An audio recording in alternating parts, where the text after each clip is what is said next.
Hello students, last lecture में हमने chapter start करा था some basic concept in chemistry या मोल कॉन्सेप्ट या स्टोइचियोमेट्री। तो उसमें हमने बात करी थी सबसे कुछ बेसिक बात होगी, जैसे मैटर क्या है, उसका क्लासिफिकेशन क्या है, प्रीफिक्सेस क्या है, ये सब चीज़ें हमने थोड़ी देखी थी। ठीक है, आज उसे थोड़ा सा कंटिन्यू करते। आज के लेक्चर में जो हम है वो देखेंगे हम कि साइंटिफिक नोटेशन क्या होता है, कैसे उसको रिप्रेजेंट किया जाता है साइंटिफिक नोटेशन, और उसका मतलब क्या है, साथ में सिग्निफिकेंट फिगर्स क्या होते हैं। ठीक है, दोनों को हम देखने वाले हैं। सिग्निफिकेंट फिगर्स हम वैसे फिजिक्स में भी पढ़ते हैं, ठीक है, वो कॉमन ही चीज़ है, तो थोड़ा एक आइडिया ही लेंगे हम। बहुत ज़्यादा हमारे केमिस्ट्री में तो यूज़ नहीं होता है, लेकिन हाँ हमारे क्योंकि थोड़ा सा दे रखा है एनसीईआरटी में, तो हम इसको देख लेते हैं। ठीक है, तो हम बात करने वाले scientific notation and significant figures की। तो साइंटिफिक नोटेशन की अगर मैं बात करूं तो scientific notation are used when one has to deal with extremely large number और स्मॉलेस्ट नंबर। या तो बहुत बड़े नंबर्स हो या बहुत ज्यादा छोटे नंबर हो, 10 to the power 7, 10 to the power 15, 10 to the power 30, 10 to the power 100, 10 to the power -13, 10 to the power -20। तो बहुत बड़ा नंबर हो या बहुत छोटा नंबर हो, दोनों को ही डील करने के लिए हम साइंटिफिक नोटेशन को यूज करते हैं। देन फिर इसमें दे रखा साइंटिफिक नोटेशन को कैसे रिप्रेजेंट करते हैं, कैपिटल N इंटू 10⁻⁴ n। किसी भी नंबर को कितना भी बड़ा हो या कितना भी छोटा हो, उसको इतने से हम कन्वर्ट कर देते हैं। वो एक तरीके से साइंटिफिक नोटेशन में उसको रिप्रेजेंट करने का तरीका है।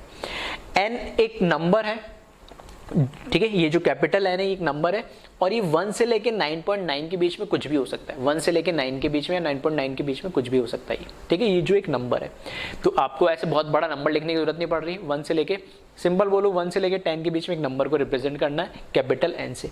और ये जो स्मॉल n है, ठीक है, ये एक्सपोनेंट है, 10 की पावर है। ये पॉजिटिव भी हो सकती है और नेगेटिव भी हो सकती है, दोनों पॉसिबल है। अगर बहुत बड़ी वैल्यू होगी तो ऑब्वियस सी बात है ये पावर जो है n की वैल्यू पॉजिटिव होगी, और बहुत छोटी वैल्यू होगी तो ये ऑब्वियस सी बात है नेगेटिव में होगी।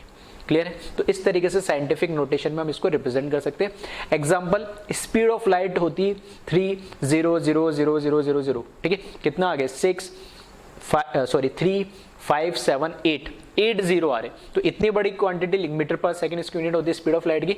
इतनी बड़ी क्वांटिटी को रिप्रेजेंट करने की जगह इस तरीके से लिख सकता हूँ 3 × 10⁸ मीटर पर सेकंड। तो इतने बड़े टर्म की जगह इसमें कन्वर्ट हो गया।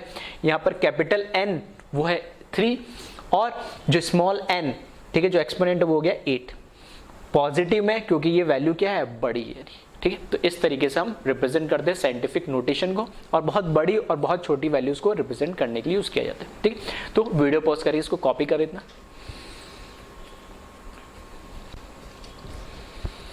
देन हम आगे बढ़े इसमें।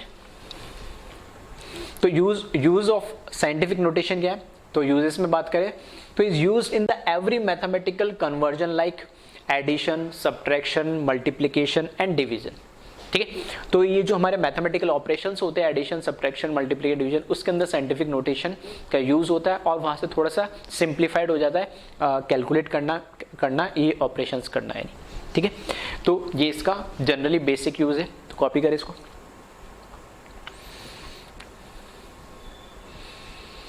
फिर हम आगे बात करें इसमें एडिशन एंड सब्ट्रैक्शन अगर हमें करना है, ठीक है, तो 2 स्टेप है इसमें। अगर हमें साइंटिफिक नोटेशन में 2 टर्म दे रखे उनको हमें करना है, तो 2 स्टेप में। First, the number are written in the such a way that they have same exponent. जो भी 2 नंबर दे रखे, हमें उन 2 नंबर के जो हम उसको लिखेंगे n × 10⁻⁻n, तो वो जो स्मॉल n है 10 की पावर एक्सपोनेंट, वो 2 नंबर 3 नंबर कितने भी हो सकते, जरूरी नहीं सिर्फ 2 ही नंबर, यहाँ सिर्फ 2 का एग्जांपल ले रहे हैं, ऐसे कितने भी कर सकते। तो उनकी जो पावर है 10⁻n है, वो पावर आपको सब में सेम करनी होगी, ठीक है। द कोफिशिएंट आर एडेड और subtracted as the case may be, ठीक है। उसके बाद जो उनके सामने जो कोफिशिएंट कैपिटल N लिखा था, वो एडिशन दे रखा है तो उसको ऐड कर दो सिंपली, और अगर सब्ट्रैक्शन दे रखा है तो उसको सब्ट्रैक्ट कर दो। ऐसे 3-4 वर्ड एक साथ एडिशन है तो सबको ऐड कर दो, और सब्ट्रैक्शन है तो उसको आप सब्ट्रैक्ट कर लो उस हिसाब से। तो बस करना क्या हमें, जो इनके एक्सपोनेंट जो पावर होती है उसको सेम बनाना है हमें अल्टीमेटली, ठीक है। एग्जांपल के लिए देखिए आप, एडिशन ऑफ 6.625 × 10⁻⁴ एंड 8.95 × 10⁻3। तो पहला स्टेप इसने क्या बोला है, पहला स्टेप इसने बोला है कि एक्सपोनेंट को हमें सेम करना पड़ेगा। यहाँ पे एक्सपोनेंट है यानी इसकी पावर है 10 की पावर 4 या है 10 की पावर 3, तो दोनों को सेम करना है। या तो इसको 3 को 4 में कन्वर्ट कर लो या 4 को 3 में कन्वर्ट कर लो, ये आपकी इच्छा है, कैसे भी आप करो, ठीक है। तो यहाँ पर हमने क्या करा, दोनों की पावर यहाँ पे 10 की पावर 4 था, इसको भी 10 की पावर 4 में कन्वर्ट करा। कैसे, कुछ नहीं समझ में आता, सिंपल से अगर 10 की पावर 4 में कन्वर्ट करना है तो 10 से ही इस नंबर को 10 से मल्टीप्लाई करो, 10 से डिवाइड कर दो, एज सिंपल। और डायरेक्ट आप डेसिमल को लेफ्ट राइट शिफ्ट कर सकते हो तो कोई दिक्कत ही नहीं। 10 से मल्टीप्लाई करेंगे तो 10 टू द पावर 4 हो जाएगा, और 10 से डिवाइड करेंगे तो यहाँ पर ये डेसिमल कहाँ इधर शिफ्ट हो जाएगा, कहाँ पर, लेफ्ट साइड में, तो 0.8 हो जाएगा। तो since we have to change both the values to same exponent, तो हमने यहाँ पे दोनों की वैल्यूज चेंज कर दिए। तो ये 8.95 से अब क्या हो गया 0.895 इंटू 10 टू द पावर 4। फिर से कह रहा हूँ, जरूरी नहीं है कि इसका ही पावर चेंज करो, इसकी भी कर सकते हो, कोई बड़ी बात।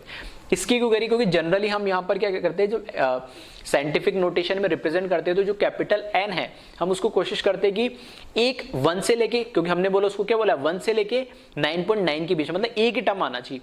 अगर मैं इसको कन्वर्ट करता तो 62.5 इंटू 10 टू द पावर 3 हो जाता, तो 1 से तो बड़ा है लेकिन वो 9.9 से भी बड़ा हो जाता। तो उसको सिंप्लीफाई रखने के लिए कि डेसिमल से पहले एक ही टर्म आए, 1 से लेके 9 के बीच में एक ही टर्म आए, 1 या 1 भी आ सकता है, 9 भी आ सकता है, और उनके बीच में भी टर्म आ सकता है, इसलिए हमने इसको शिफ्ट कराया, ठीक है। अब दोनों की पावर क्या होगी, सेम, तो 10 टू द पावर 4, तो दोनों में से क्या ले लेंगे, कॉमन, और 6.25 को ऐड कर देंगे 0.895 के साथ। तो जब इसको ऐसा करोगे तो 7.545 इंटू 10 टू द पावर 4 आपका फाइनल आंसर आ जाएगा, ठीक है। तो इस तरीके से साइंटिफिक नोटेशन में लिखने के बाद आप इसको क्या कर सकते हैं, सिंपली, ठीक है, सिंपली आप क्या कर सकते हैं, इसको एडिशन, या ठीक है, आप एडिशन का सिंबल तो ऐड कर दिया, सब्ट्रैक्शन का सिंबल होता है तो सब्ट्रैक्ट कर देते हैं, ठीक है। तो इसको आप पहले पॉइंट्स लिख लिया, वीडियो पॉज करके, और खुद से ऐड करके लिख लेना है, ठीक है। फिर ये आप कॉपी ठीक कर लिया होगा, नहीं तो कॉपी कर ले। चलिए, ये तो हुआ एडिशन एंड सब्ट्रैक्शन। एक और एग्जांपल देखें, अगर मुझे सब्ट्रैक्शन करना है 2.5 इंटू 10 टू द पावर -2 में से सब्ट्रैक्ट करना हमें 0.48 इंटू 10 टू द पावर -2 को, ठीक है। इसमें से इस टर्म को मुझे सब्ट्रैक्ट करना है, तो यहाँ पर ऑलरेडी पावर क्या दे रखी है, सेम दे रखी है, तो हमें कुछ करने की जरूरत है नहीं। फिर से यहाँ पे भी देखिए तो डेसिमल से पहले जस्ट एक ही डिजिट है, यहाँ पे तो एक भी नहीं है, तो कोई दिक्कत नहीं है, ठीक है। कब एक हो तो अच्छी बात है, और नहीं है तो और अच्छी बात है, लेकिन हाँ एक से बड़ी ना हो, ताकि वो साइंटिफिक नोटेशन में रिप्रेजेंट करने में दिक्कत ना हो। तो इसमें फिर है 10 की पावर -2 तो कॉमन आ जाएगा, और 2.5 में से 0.48 इसको क्या कर देंगे, सब्ट्रैक्ट कर देंगे, तो 10 की पावर -2 कॉमन, और इसको सॉल्व कर लेंगे, तो ये हमारा आंसर हो जाएगा 2.02 इंटू 10 टू द पावर -2, ठीक है। तो एक एग्जाम्पल और है सब्ट्रैक्शन का, तो इसको भी आप कॉपी कर लें।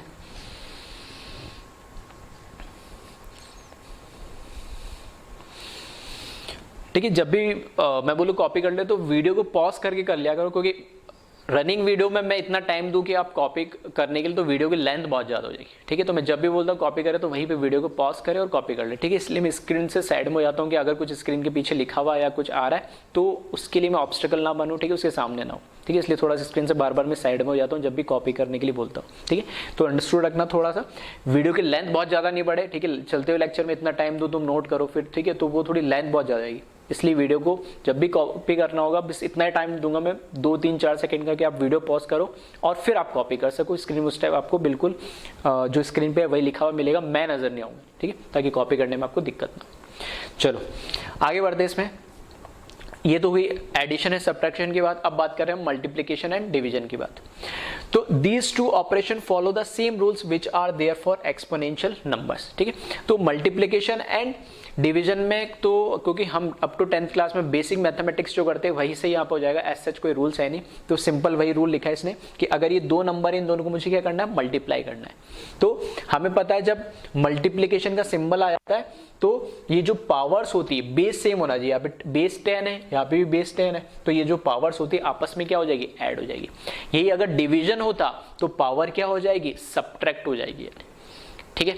तो यहाँ पर पावर 5 प्लस 8 ऐड हो गई और 5.6 को 6.9 से मल्टीप्लाई करेंगे और ये इजीली हम कैलकुलेट कर सकते हैं। ठीक है, तो एडिशन सब्ट्रैक्शन में तो ऐसे सच में कोई दिक्कत आनी नहीं है। हाँ, यहाँ पर ये हो गया कि 38.64 हो गया, तो हाँ इसको एक डेसिमल को इधर मूव करके इसको क्या कर सकता हूँ 3.864 इंटू 10 टू द पावर 14 कर दूंगा। नहीं, ठीक है, इससे ज़्यादा और कुछ नहीं, वही चीज़ करिए।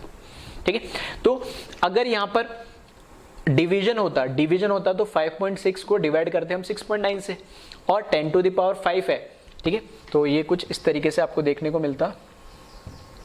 ठीक है, 5.6 into 10 to the power 5 division है, तो मैं नीचे लिख दे रहा हूँ 6.9। ठीक है, अगर इस तरीके से क्वेश्चन होता तो बता रहा हूँ इंटू 10 टू द पावर 8। ठीक है, तो 5.6 को 6.9 से डिवाइड करते, अब ये पावर ऊपर जाती तो हमें पता है जब पावर ऊपर जाती है तो 5.6 अपॉन 6.9 ये तो सॉल्व कर लेते into 10 to the power 5 multiply 10 to the power ये क्या हो जाता -8 हो जाता है। जब पावर ऊपर से नीचे या नीचे से ऊपर जाए तो उनका साइन चेंज हो जाता है, तो नीचे पॉजिटिव था तो ऊपर क्या तो क्या आ गया नेगेटिव आ गया। तो 5 - 8 तो कितना आता 10 की पावर -3 आ जाता फाइनली। ठीक है, इसको आप सॉल्व करोगे तो ये 10 की पावर क्या आ जाएगा पावर में -3। इसको सॉल्व कर लेना, वो जो आंसर आएगा। तो अल्टीमेटली आप बेसिक मैथमेटिक्स से थोड़ी सी, ठीक है, तो आपको पावर नेगेटिव होती तो ऊपर पॉजिटिव हो जाती जाके, या पॉजिटिव है तो ऊपर जाके नेगेटिव होगी। तो मैंने जो सिंपली बोला था कि पावर यहाँ पर क्या होती है डिवीजन सिंबल होता तो दोनों में से क्या हो जाता सब्ट्रैक्ट हो जाता, तो 10 की पावर 5 में से -10 की पावर -8 हो जाता। ठीक है, इसको भी एक क्वेश्चन के फॉर्म में बना ले, एक बार डिवीजन लिख ले और जो आंसर आता है इसको कैलकुलेट करके सॉल्व कर ले। ठीक है, तो इसको कॉपी करें एक बार।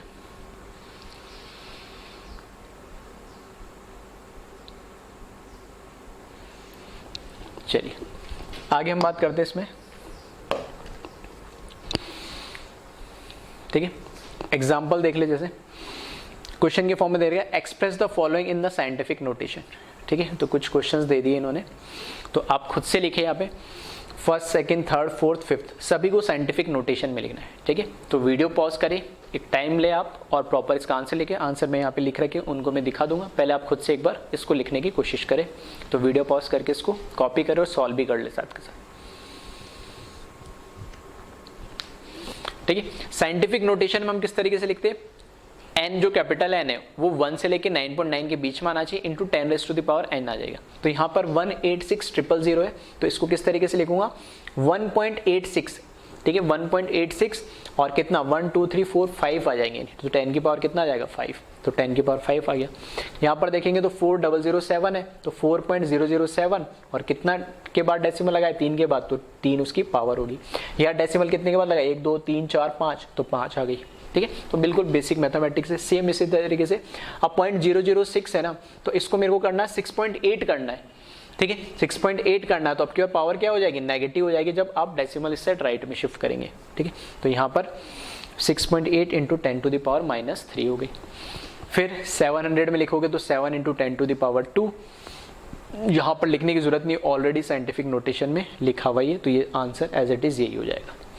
ठीक है, तो जरूर नहीं। अब यहाँ पर आप बोलोगे सर 10 की पावर क्या है, तो 10 की पावर यहाँ पर क्या है 0 हो जाएगी। ठीक है, तो आपने सॉल्व कर लिया तो अच्छा है, नहीं करे तो इसको कॉपी कर ले आंसर्स। चलिए आगे बढ़ते हैं इसमें। अब बात करते हैं हम सिग्निफिकेंट फिगर पे। तो साइंटिफिक नोटेशन में रिप्रेजेंट कैसे करते हैं वो हमने बात कर ली। फिर एडिशन और एडिशन सब्ट्रैक्शन कैसे करेंगे और मल्टीप्लिकेशन डिवीजन कैसे करेंगे वो भी हमने देख लिया। अब सिग्निफिकेंट फिगर्स क्या है, तो significant figures are meaningful digits which are known with certainty. ठीक है, ये कुछ ऐसा नहीं है कि किसी भी नंबर को हम सिग्निफिकेंट नंबर बोल देंगे। ठीक है, तो इसके लिए कुछ रूल्स बनाए हुए हैं। ठीक है, तो कैसे हम उसको आइडेंटिफाई करेंगे कौन से सिग्निफिकेंट फिगर से किस डिजिट को, किस नंबर को मैं सिग्निफिकेंट नंबर काउंट करूंगा और किसको नहीं करूंगा, वो रूल्स हमें थोड़े से याद रखने पड़ेंगे। ठीक है, फिर इन जनरल एक्सपेरिमेंटल मेजरमेंट्स। ठीक है, थोड़ा फिजिकल वे में इसको समझाएगा। एक वर्ड यूज करते प्रिसाइज, ठीक है, और एक वर्ड यूज करते एक्यूरेट। ठीक है, प्रिसाइज का मतलब है कि एक्यूरेट का मतलब तो एग्जैक्ट वैल्यू। अगर मैंने बोला जैसे कोई एक्सपेरिमेंट हम कर रहे हैं फॉर एग्जांपल लेबोरेटरी में, ठीक है, टाइट्रेशन 11th क्लास में जनरली हम रिडॉक्स के एक्सपेरिमेंट से टाइट्रेशन के नाम से एसिड बेस्ड टाइट्रेशन होता है, और ठीक है। ऑक्सीडाइजिंग रिड्यूसिंग एजेंट टाइट्रेशन, कई टाइप के टाइट्रेशन होते हैं। तो उसमें एक आपने कभी देखा होगा केमिस्ट्री लैब में, ऊपर ब्यूरेट लगी हुई होती है लंबी सी ट्यूब, नीचे एक फ्लास्क होता है, उसमें से हम नॉब को खोलते हैं, ड्रॉप वाइज उसमें आके गिरता है। तो वो एक टाइट्रेशन है। तो उसमें हम एक्सपेरिमेंट करते हैं और उसकी वैल्यूज कैलकुलेट करते हैं, टाइट्रेशन कंप्लीट होने पर कितनी वैल्यूज आई है। ठीक है। तो वो ऐसा क्या है कि एक ही रीडिंग नहीं लेते हर बार, कम से कम जनरली हम 3 रीडिंग तो लेते ही। उन 3 रीडिंग का फिर हम देख लेते हैं कि कौन सा, ठीक है, जनरली लैब में तो क्या करते हैं कि कौन सी वैल्यू जनरली रिपीट हो रही है तो उसी को हम मान लेते हैं। और अगर हमने थ्योरेटिकल अगर कैलकुलेशन करी और उसके एग्जैक्ट नियर आ, जैसे थ्योरेटिकल हमने कैलकुलेशन करी तो वो तो होगी एक्यूरेट वैल्यू, एग्जैक्ट वैल्यू को बोलते हैं हम एक्यूरेट। और एक्सपेरिमेंट करा और फिर हमने वैल्यू चेक करी तो उस एग्जैक्ट वैल्यू के जितने पास में आएंगे उसको हम बोलेंगे उतनी ही प्रिसाइज है। फॉर एग्जाम्पल जैसे यहाँ पर अगर मैं बोलूँ, चलो ठीक है, फॉर एग्जांपल मैंने बोला कि यहाँ पर, चलो एक एग्जांपल आगे वैसे दे रखा है, तो यहाँ पे चलो पहले इसमें देख लेते हैं। एक्यूरेट का मतलब तो एग्जैक्ट वैल्यू जो यहाँ पे लिखा हुआ है जैसे कि, और प्रिसाइज का मतलब है उस एग्जैक्ट वैल्यू से, मैं बोल रहा हूँ ये एग्जैक्ट वैल्यू है तो इसके पास में जितने में क्लोज जाऊंगा वैल्यूज वो मेरी क्या होगी, प्रिसाइज वैल्यू। अगर मैं कह रहा हूँ 2.01 ml ये मेरी एग्जैक्ट वैल्यू है, तो अगर मैं एक्सपेरिमेंट कर रहा हूँ और मेरा आंसर आ रहा है 2.5, ठीक है, तो बहुत दूर हूँ। 2.3 तो थोड़ा पास में हूँ, 2.1 तो और पास में हूँ, ठीक है, 2.05 तो और पास में हूँ। तो जितना पास में उतना ही मैं क्या होता जाऊँगा, प्रिसाइज होता जाऊँगा। ठीक है। और एक्यूरेट तो एग्जैक्ट वैल्यू को बोलते ही हैं। ठीक है। तो इसको कॉपी करें पहले वीडियो पॉज करके।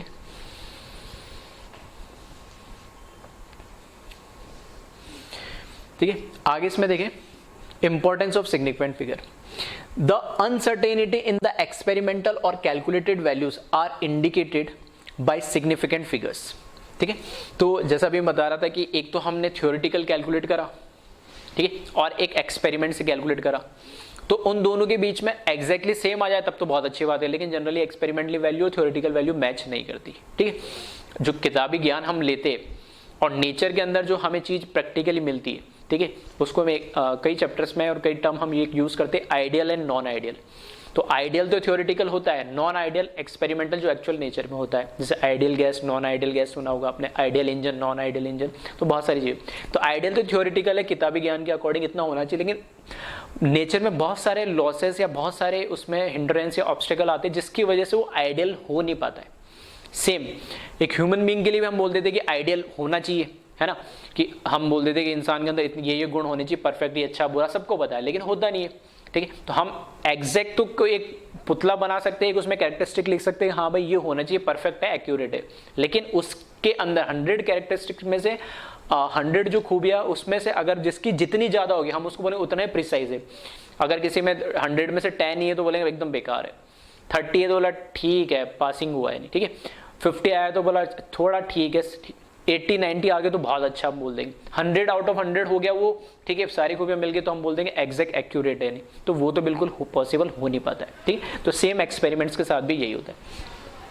तो इसमें जैसे बोला है, जैसे इसमें एक एग्जांपल और थोड़ा प्रैक्टिकल वे में दिखाया है, जैसे फॉर एग्जांपल हमने यहाँ पे, ठीक है, ये हमारा है जो मिडल वाला सर्किल है, एग्जैक्ट हमें चाहिए कि यहाँ पर आके लगना चाहिए हमारा, ठीक है, पॉइंट यहाँ पर आके स्ट्राइक होना चाहिए। अब 3 मैंने मार्क करे, 3 एक्सपेरिमेंट करे लाइक, ठीक है, तो यहाँ पे मैंने बोला 3 जनरली 3 रीडिंग लेते हो तो यहाँ 3 बार मैंने एरो चलाया तो तीनों आगे एग्जैक्टली लगे, तो मैं इसको बोलूंगा एक्यूरेट भी एंड प्रिसाइज। तो एक्यूरेट हो गया तो प्रिसाइज तो हो ही गया है, ठीक है। सेकंड एक्सपेरिमेंट में क्या करा, यहां पर एरो जस्ट ये सर्किल के एक अंदर लगा और 2 बिल्कुल बाउंड्री पे लगे, यानी तो मैं इसको बोलूंगा प्रिसाइज तो है लेकिन एक्यूरेट नहीं है। एक्यूरेट तब होते जब तीनों के तीनों इसके सेंटर पे आके लगते हैं। और थर्ड एक्सपेरिमेंट में मैंने देखा नॉट एक्यूरेट नॉट प्रिसाइज, ठीक है, एक यहाँ लगा, एक यहाँ लगा, एक लगा, एक भी जाके सर्किल में नहीं लगा, मतलब उसकी जो एग्जैक्ट वैल्यू थी, जो नियर बाय वैल्यू थी, उसके पास में एक भी जाके, ठीक है, एरो नहीं लगा। तो इस तरीके से फिजिकल वे में थोड़ा सा, ठीक है, प्रैक्टिकल वे में हम समझ सकते हैं एक्यूरेट एंड प्रिसाइज की वैल्यू मतलब क्या है। एक्यूरेट मतलब एग्जैक्ट वैल्यू, ठीक है, प्रिसाइज मतलब उससे क्लोज कितना। तो यहाँ पे देख सकते हैं क्लोज, जब एक्यूरेट हो गया तो क्लोज तो हो गई, कोई दिक्कत नहीं, सर्किल में लगना चाहिए था एरो। इसमें इसके बहुत ज्यादा पास में, तो मैं बोल रहा हूँ प्रिसाइज, एक्यूरेट तो नहीं लेकिन प्रिसाइज, और यहाँ पे तो प्रिसाइज भी नहीं, बहुत ज्यादा दूर हो गया, ठीक है। तो इस तरीके से हम इसको समझ सकते हैं, ठीक। तो इंपॉर्टेंस क्या, आप इसको कॉपी कर सकते हैं। चलिए अब आगे बढ़ते हैं हम इसमें। एक एग्जांपल लेते फॉर, मैंने बोला अब थोड़ा लेबोरेटरी लैब वाला एग्जांपल लेते, तो मैंने बोला ट्रू वैल्यू या एग्जैक्ट वैल्यू एक एक्सपेरिमेंट की या थ्योरेटिकल उसकी वैल्यू कितनी है 2 ग्राम, 2.00 ग्राम, ठीक है। तो from these 3 which is precise, हमें ये पूछा है कि 3 स्टूडेंट ने रीडिंग लिए, या मैं ऐसे बोल सकता हूँ 3 उसमें रीडिंग आई है, 3 बार उसमें रीडिंग नोट की गई है, तो प्रिसाइज वैल्यू कौन सी होगी? तो measured value bye a student, पहले स्टूडेंट ने आई तो उसने रीडिंग मेजर करी 1.95 एंड 1.93, पहले स्टूडेंट ने 2 रीडिंग ली 1.95 और 1.93 ग्राम। दूसरा स्टूडेंट आया, दूसरे स्टूडेंट ने रीडिंग ली measured value by B student 1.94 and 2.05 gram. तीसरे स्टूडेंट ने रीडिंग ली measured value by C student 2.01 and 1.99 grams. अब तीनों में से बताना ए बी सी तीनों स्टूडेंट में से कि कौन सा ज्यादा प्रिसाइज है। तो जो ट्रू वैल्यू एग्जैक्ट वैल्यू के जितने क्लोज होगा वो उतना ही क्या होगा? प्रिसाइज होगा। तो यहां पर मैं देख सकता हूं 2 के पास में देखे तो 1.95 और 1.93 है, ठीक है। ये देखोगे तो 1.94 थोड़ी इससे कम और पीछे चलेगी और 2.02 से थोड़ी ज्यादा होगी। सी को देखोगे तो 2.01, ठीक है, थोड़ा सा 0.01 ही ज्यादा है और यहाँ पे 0.01 ही कम है, जबकि यहाँ पे देखोगे तो 0.06 कम है और यहाँ 0.05 ज्यादा होगी। यहाँ पे 0.05 कम है और 0.07 ज्यादा है। तो सबसे जो क्लोज है, ठीक है, सबसे जो क्लोज है वो कौन है? सी स्टूडेंट है। तो वो मैं बोलूंगा तीनों में से सबसे प्रिसाइज कौन है? सी, जो एग्जैक्ट वैल्यू के ट्रू वैल्यू के सबसे क्लोज उसने एक्सपेरिमेंट में वैल्यूज कैलकुलेट करी है, ठीक है। तो यहाँ पर वही लिखा है कि तीनों में से अगर बात करूं तो कौन सा हो जाएगा? स्टूडेंट सी सबसे ज्यादा प्रिसाइज है, ठीक है। तो कॉपी करें इस एग्जांपल को भी।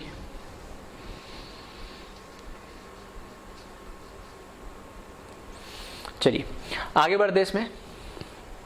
अब सिग्निफिकेंट फिगर्स हम कैसे निकालेंगे, कैलकुलेट कैसे करेंगे, कैसे आइडेंटिफाई करेंगे सिग्निफिकेंट फिगर्स क्या है, ठीक है। तो सिग्निफिकेंट फिगर हमें पता लगाने के लिए यहाँ पे कुछ रूल्स लिखे हुए। तो पहला रूल लिखा है all non zero digits are significant. जितने भी नॉन जीरो डिजिट है ना, जीरो को छोड़ के 1 से लेके 9, वो सभी क्या होगी? सिग्निफिकेंट फिगर्स होगी, उनको हम काउंट करेंगे, ठीक है। एग्जाम्पल के लिए अगर मैं बोलता हूँ इन 285 सेंटीमीटर, ये कोई हमें वैल्यू दे दिया डायमेंशन 285 सेंटीमीटर, तो इसमें कितने सिग्निफिकेंट फिगर है? 3, 2, 8 और 5, तीनों नॉन जीरो, तो 3 सिग्निफिकेंट फिगर है ये जो हमें यहाँ पर वैल्यू दे रखी, ठीक है। तो इसको कॉपी करें फर्स्ट रूल को।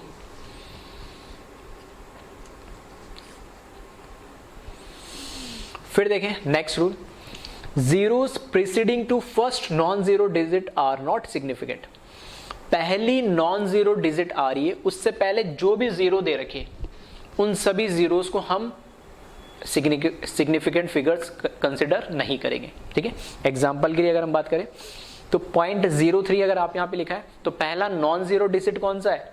3 से पहले यहाँ पे पॉइंट डेसिमल के बाद भी जीरो आ रहा है और डेसिमल से पहले भी जीरो आ रहा है, लेकिन दोनों ही जो जीरो है उसको मैं सिग्निफिकेंट फिगर एसएफ काउंट नहीं करूंगा, ठीक है। तो यहाँ पे सिर्फ एक सिग्निफिकेंट फिगर है, कौन सा? 3।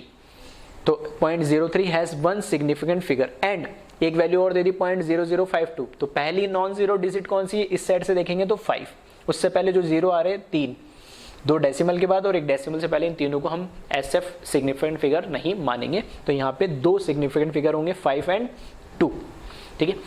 तो इसको भी वीडियो पॉज करें और कॉपी करें।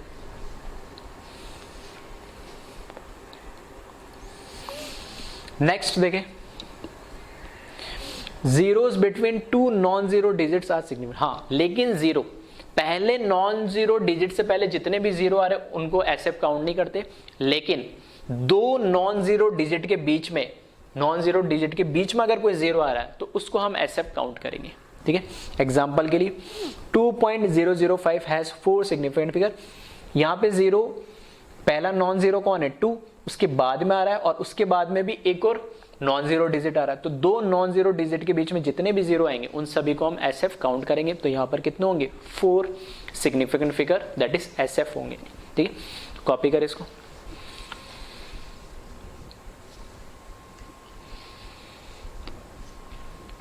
फिर देखें next, zeros at the end or right of a number are significant provided they are on the right side of the decimal point। ये कह रहा है कि राइट साइड में, सबसे राइट साइड में, नॉन जीरो डिजिट के राइट साइड में अगर जीरो आ रहा है तो हम उसको सिग्निफिकेंट फिगर एसएफ कंसिडर करेंगे, बट कंडीशन है provided they are on the right side of the decimal. Decimal के बाद अगर कोई नॉन जीरो डिजिट आ रहा है, डेसिमल के बाद नॉन जीरो डिजिट आ रहा है, और उस नॉन जीरो डिजिट के बाद में जितने भी जीरोस आ रहे हैं उन सभी को हम क्या कंसिडर करेंगे, एसएफ काउंट करेंगे। ठीक है, तो एग्जांपल देखिए इसमें 0.200 हैज 3 सिग्निफिकेंट फिगर। ये वाला जो जीरो है ये पहले नॉन जीरो डिजिट के पहले आ रहा है, तो इसको कंसिडर नहीं करेंगे। ये जो 2 जीरो है ये 2 नॉन जीरो डिजिट के बीच में तो नहीं आ रहे, लेकिन हाँ ये जो 2 जीरो है ना, डेसिमल के बाद नॉन जीरो है और नॉन जीरो के बाद 2 जीरो आ रहे हैं, तो डेसिमल के बाद नॉन जीरो है और नॉन जीरो के बाद जितने भी जीरो आएंगे सभी को सिग्निफिकेंट फिगर हम काउंट करेंगे। ठीक है, तो यहां पर 2 और ये 2 जीरो बाद वाले टोटल 3 एसएफ होंगे। ये वाला जीरो काउंट नहीं होगा क्योंकि बिफोर लेफ्ट साइड में बिफोर नॉन जीरो डिजिट जितने भी जीरो होते हैं वो एसएफ नहीं होते हैं। ठीक है, तो कॉपी करें इसको।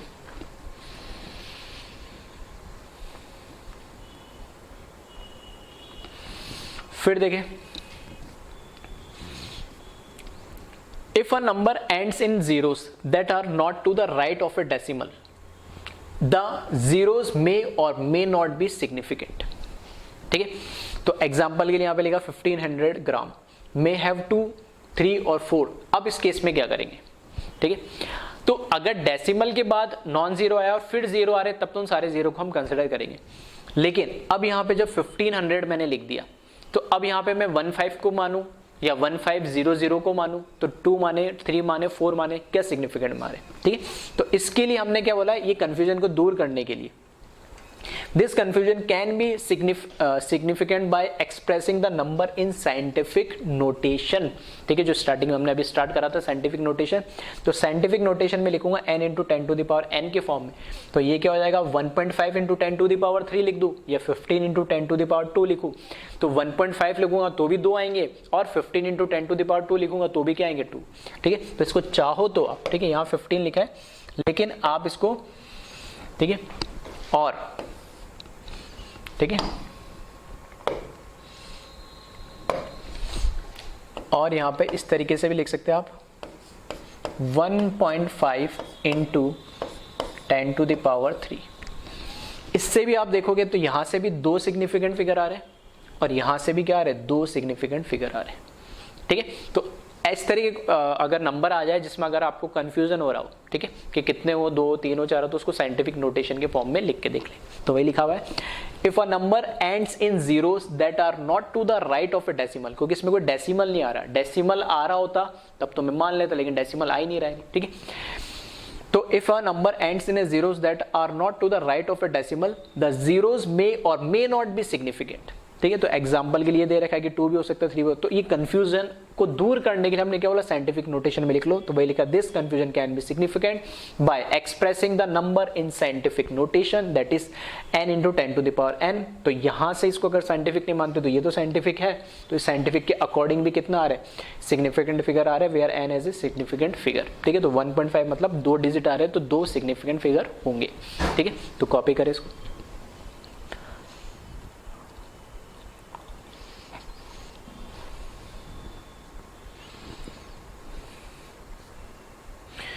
ठीक है, फिर वहां पे लिखा है 10 to the power n is not a significant. ठीक है, उसको सिग्निफिकेंट फिगर हम कंसिडर नहीं करते हैं।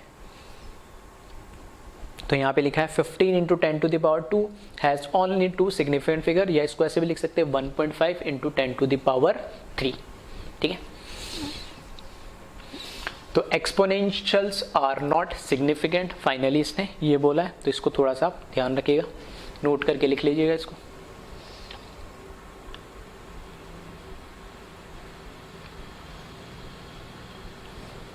चलिए आगे बढ़ते हैं इसमें।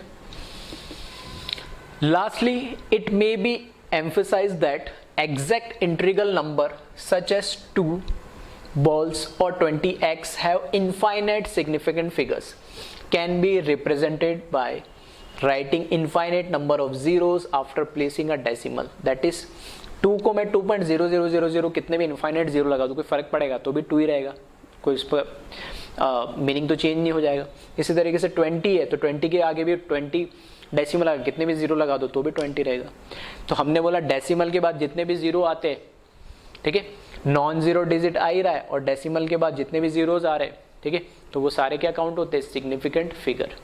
तो ऐसे केस में, ठीक है, थोड़ा सा ये ऐसा बोल सकते हैं कि इसका एक ड्रॉबैक है या लिमिटेशन है। इस केस में मैं क्या बोलूँगा, infinite number of significant figure भी हम बोल सकते हैं, ठीक है। तो इसको, इस पॉइंट को भी नोट बना के, ठीक है, लिख लीजिएगा।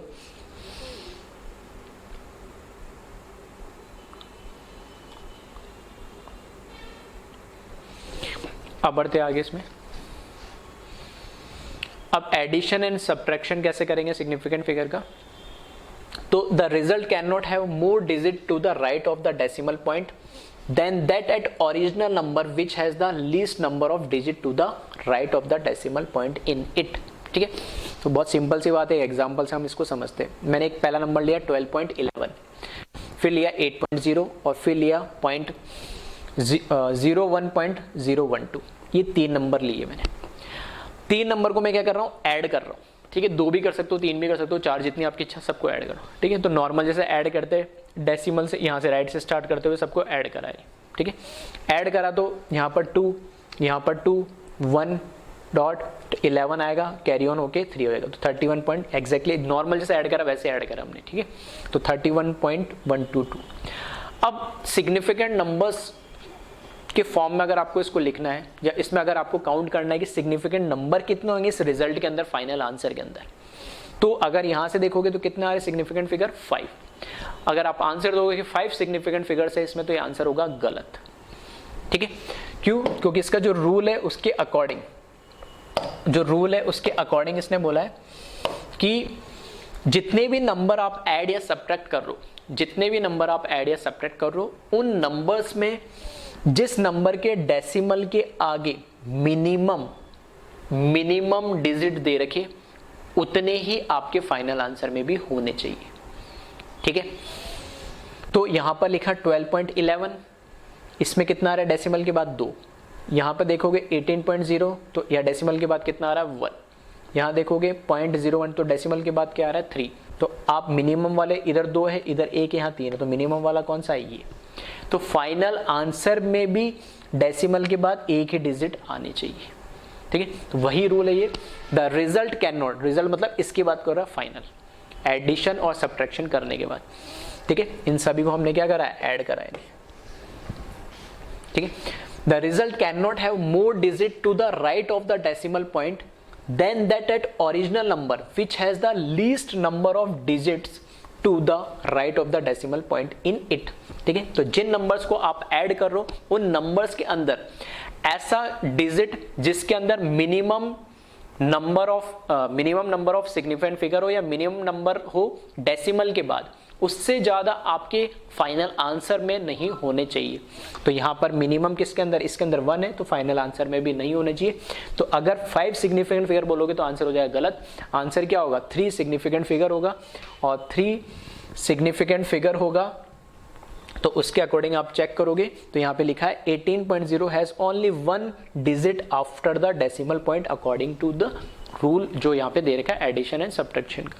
तो आंसर जो आपका आएगा, therefore the answer is 31.1, मतलब एक ही डिजिट को आप क्या करोगे, कंसिडर करोगे, क्योंकि जिन नंबर्स को आप ओरिजिनली ऐड कर रहे हो या सब्ट्रैक्ट कर रहे हो उसमें ऐसा नंबर जिसके डेसिमल के बाद सबसे मिनिमम नंबर हो उतने ही नंबर आपके फाइनल आंसर में भी होने चाहिए, ठीक है। तो इसको आप कॉपी करें।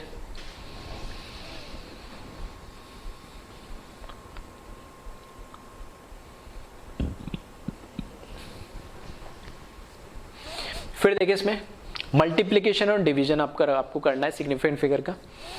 तो यहां पे लिखा है in this operation the result must be reported with no more significant figure as are there in the measurement with the few significant figure, ठीक है। ये भी सिंपल है, इसको कैसे ध्यान, एक एग्जांपल समझते हैं। यहाँ मेरे को मल्टीप्लिकेशन करना है 2.5 और 1.25 को। नॉर्मली मैंने इसको मल्टीप्लाई करा 2.5 और 1.25 को, तो आंसर आया मेरा 3.125। एडिशन सब्ट्रैक्शन के लिए रूल अलग है, मल्टीप्लिकेशन डिवीजन के लिए रूल अलग है, इसलिए अलग अलग बताया। एडिशन सब्ट्रैक्शन में डेसिमल के बाद देखना मिनिमम नंबर कितने हैं उतने फाइनल आंसर में होना चाहिए। और मल्टीप्लिकेशन डिवीजन के लिए रूल ये है कि जब आप दो नंबर को मल्टीप्लाई करते हो जो आपका फाइनल आंसर आता है, तो फाइनल आंसर में टोटल, वहां किसकी बात हो रही थी, डेसिमल के बाद कितने नंबर आएंगे वो ओरिजिनल नंबर की नंबर से पता लगेगा कि किसमें मिनिमम है। लेकिन यहां है कि टोटल कितने सिग्निफिकेंट फिगर आएंगे, टोटल कितने नंबर आएंगे, तो वो आंसर भी ओरिजिनल नंबर ही डिसाइड करेगा जिसमें मिनिमम सिग्निफिकेंट फिगर होंगे। दोनों में डिफरेंस है, ठीक है। यहां मैं कह रहा हूं कि जो फाइनल आंसर है 3.125, इसमें 4 सिग्निफिकेंट फिगर दिख रहे हैं, तो 4 नहीं होगा आंसर, क्या होगा आंसर 2 आंसर क्यों होगा, क्योंकि यहां पर एक हमारे पास नंबर है 2.5 जिसके सिग्निफिकेंट फिगर है 2, एक है 1.25 जिसके सिग्निफिकेंट है 3। तो ओरिजिनल नंबर में देखना है कि टोटल सिग्निफिकेंट फिगर लीस्ट किसमें, तो लीस्ट इसमें 2 है और इसमें 3 है, तो लीस्ट कौन हुए, ये 2। तो फाइनल आंसर में भी टोटल सिग्निफिकेंट फिगर भी कितने होने चाहिए, 2 ही होने चाहिए। तो 3.125 की जगह आंसर क्या आएगा, 3.1 ही आएगा सिर्फ, ठीक है। तो since 2.5 has 2 significant figures, the result should not have more than 2 significant figures, ठीक है। तो यहाँ पे फाइनल आंसर आ जाएगा 3.1 इज द आंसर, ठीक है। तो दोनों के लिए रूल्स अलग अलग है, ठीक है। तो दोनों के लिए रूल्स अलग अलग है, एडिशन सब्ट्रैक्शन के लिए अलग रूल है और मल्टीप्लिकेशन डिवीजन के लिए अलग अलग है। तो इनको थोड़ा सा ध्यान रखिएगा, दोनों को इंटरमिक्स करके कंफ्यूज मत होना है, ठीक है। तो इसको कॉपी करें वीडियो पॉज करके।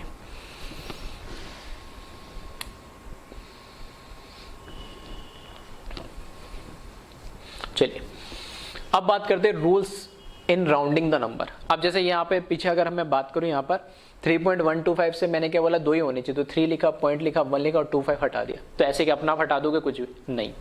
इन नंबर्स को हटाने को हम बोलते हैं राउंडिंग ऑफ, ठीक है। किस नंबर को आप हटा रहे हो, राउंड ऑफ करना है, ठीक है। तो इसको राउंडिंग ऑफ करने का भी, राउंड ऑफ करने के भी कुछ रूल्स है, वो आपको ध्यान रखने पड़ेंगे, ठीक है। तो rules in rounding the numbers क्या है, पहला रूल दे रखा, the digit on the extreme right, that is last digit of a number may be removed। हमेशा सबसे लास्ट जो होगा वो डेसिमल से पहले, डेसिमल के बाद जो सबसे लास्ट नंबर है उसको हटाया जाता है। ऐसे नहीं बीच में से किसी को भी आप हटा दो, सबसे लास्ट वाले को हटाओगे फिर वो हट जाएगा, फिर उसके अंदर वाले को इस तरीके से 1 बाय अगर जरूरत पड़े तो। वैसे हम जनरली सबसे लास्ट वाले को हटाते हैं। तो जब सबसे लास्ट वाले को हटाओगे तो क्या देखना होगा आपको, if the right most digit to the removed is more than 5 then preceding number is increase by 1। अगर जिस नंबर को आप हटा रहे हो वो 5 से बड़ा है तो वो नंबर तो हट जाएगा, कोई दिक्कत नहीं, लेकिन उससे पहले जो नंबर दे रहा है उसमें हमें +1 कर देना है। प्रीसीडिंग डिजिट में क्या है, इंक्रीज बाय 1 हो जाएगा, ठीक है। तो एग्जांपल के लिए जैसे 1.386 से मुझे 1.386 से मुझे 6 को हटाना है। 6 हट जाएगा, कोई दिक्कत नहीं, लेकिन 6 क्या 5 से बड़ा है। तो 5 से बड़ा है तो उससे प्रीसीडिंग जो नंबर है, उससे पहले वाला जो नंबर है वो कौन है, 8। तो वो 1 से बढ़ जाएगा तो वो हो जाएगा 1.39। तो इस तरीके से हम इसको क्या कर देंगे, राउंड ऑफ कर देंगे, ठीक है। तो कॉपी करें इसको,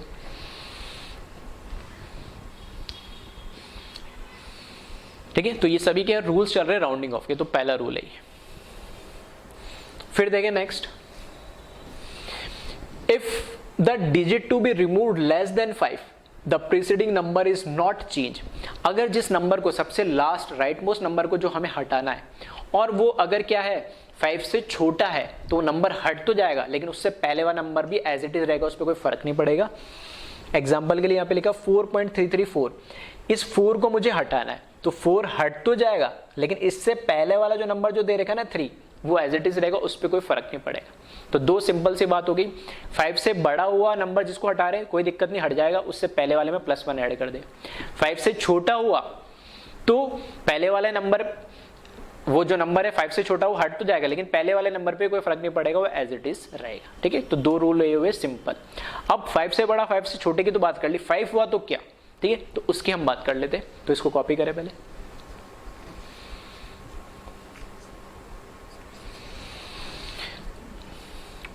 ठीक है। तो if the digit to be removed is 5 then the preceding number is not change if it is an even number and but it is increased by 1 if it is an odd number, ठीक है। तो 5 होगा तो क्या होगा, तो उसके लिए रूल क्या है, अगर जिस लास्ट राइट मोस्ट नंबर अगर 5 है उसको हम हटा रहे तो उससे पहले वाले नंबर पे इंक्रीज होगा नहीं होगा, वो डिपेंड करेगा वो जो उससे पहले वाला प्रीसीडिंग नंबर है, वो डिजिट है, वो इवन है या ऑड। अगर वो ऑड डिजिट है तब उसमें +1 कर देंगे, और अगर वो इवन है तो उसको एज इट इज रहने देंगे, उसमें कुछ नहीं करेंगे। ठीक है, तो यहाँ पे एग्जाम्पल के लिए देख सकते हो, फॉर एग्जाम्पल 6.35, इस 5 को हटाना है। अगर 5 हुआ तो अब मुझे देखना है इससे पहले वाला नंबर कौन है, 3। अब 3 कैसा है, ऑड, तो ऑड है तो उसमें क्या कर देंगे, +1 ऐड कर देंगे। ठीक है, और एक एग्जाम्पल चाहे तो आप और लिख ले। ठीक है, अगर मैंने बोला यहाँ पर 3.85,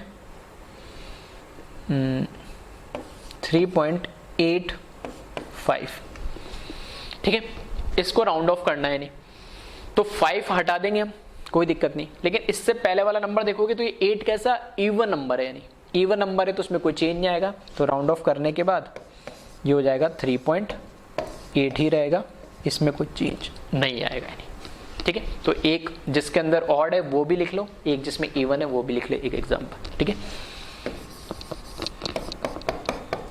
ठीक है, तो ये फर्स्ट एग्जांपल हो गया इसके लिए, ये सेकंड, दोनों इवन ऑड के लिए दे दिए। तो इसको वीडियो पॉज करें और कॉपी करें।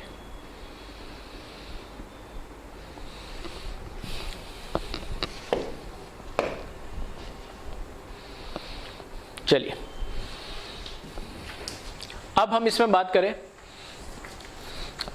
एक क्वेश्चन सिंपल सा एग्जांपल ले लें लास्ट। अगर मुझे सम करना है 2.368 kg एंड 1.02 kg का, ठीक है, सिग्निफिकेंट किसी का जो हमने अभी पढ़ा है, तो इसको जब मैं ऐड करूंगा, दोनों को सम करूंगा मैं, तो सम करेंगे तो ये kg में, ये भी kg में, तो कोई दिक्कत नहीं, यूनिट तो सेम है।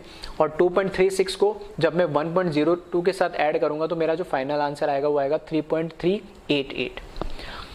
क्या ये मेरा फाइनल आंसर सही है? तो इसको मुझे देखना पड़ेगा जो हमने एडिशन और सब्ट्रैक्शन के लिए सिग्निफिकेंट फिगर के लिए जो रूल पढ़ा है वो अप्लाई करना पड़ेगा। ठीक है, तो क्वेश्चन किस फॉर्म में आता है वो बता रहा हूँ, ऐसे डायरेक्ट नहीं बोलेगा कि वो तो इनको ऐड करो सिग्निफिकेंट रूल के अकॉर्डिंग बताओ।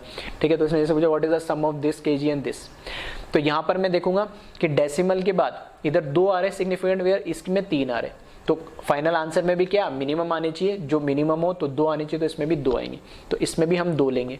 तो 3.38, अब इस 8 को हटाना लास्ट वाले को, अब 8 को हटाना तो ऐसे अपने आप नहीं हटा देंगे, इस 8 को राउंड ऑफ करेंगे तो ये 5 से बड़ा, तो पहले वाला प्रीसीडिंग डिजिट क्या हो जाएगा, +1 होके ऐड, उसमें इंक्रीज हो जाएगा 1। ठीक है, तो इंक्रीज बाय 1 होगा।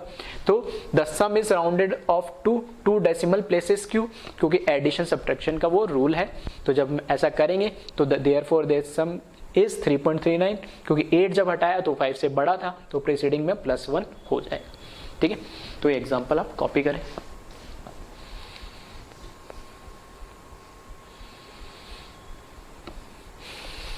चलिए, तो आज के लेक्चर में हमने फाइनली क्या है, साइंटिफिक नोटेशन में रिप्रेजेंट कैसे करना है, फिर सिग्निफिकेंट फिगर्स क्या है, कैसे रूल्स हमने देखे कि सिग्निफिकेंट फिगर को कैसे हम आइडेंटिफाई करेंगे, कोई भी नंबर में कितने सिग्निफिकेंट फिगर है। ठीक है, तो रूल्स तो आपको याद रखने हैं। फिर उसके बाद सिग्निफिकेंट फिगर अगर 2 नंबर हम ऐड कर रहे हैं या सब्ट्रैक्ट कर रहे हैं तो उसके लिए एक रूल है। ठीक है, फाइनल आंसर में कितने सिग्निफिकेंट फिगर होंगे वो उस रूल से पता लगेगा। ऐसे एडिशन और subtraction, sorry multiplication and division के लिए एक रूल है, उसको भी आपको ध्यान रखना पड़ेगा। फिर जो राउंडिंग ऑफ, क्योंकि ये तो जरूरत पड़ेगी आपको, क्योंकि वहाँ पे जितने एडिशन हो या मल्टीप्लिकेशन हो या डिवीजन हो या सब्ट्रैक्शन हो सिग्निफिकेंट फिगर में, तो आपको राउंड ऑफ की तो जरूरत पड़ेगी। तो राउंड ऑफ के रूल्स भी आपको पता होने चाहिए। ठीक है, तो एक बार ध्यान से इस वीडियो लेक्चर को देखें और सारी चीज़ें, ठीक है, समझने की भी थी और याद रखने की भी, तो प्रॉपर नोट्स बनाएं और उसको अच्छे से समझ लें। Okay, thank you class.